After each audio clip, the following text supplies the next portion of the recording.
கலவரங்களும் தீரும். தனிமரம் என நானும் இருப்பது முறையா? என் தாரகை நீதானடி, கண்விழியால் கொல்லாதடி,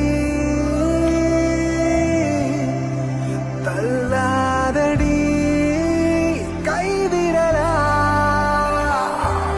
சேராமல் போனால் வாழாமல் போவேன், உன்னை காணாமல் போனால் காணாமல் போவேன், நீ பார்க்காமல் போனால் பாழாகி போவேன்.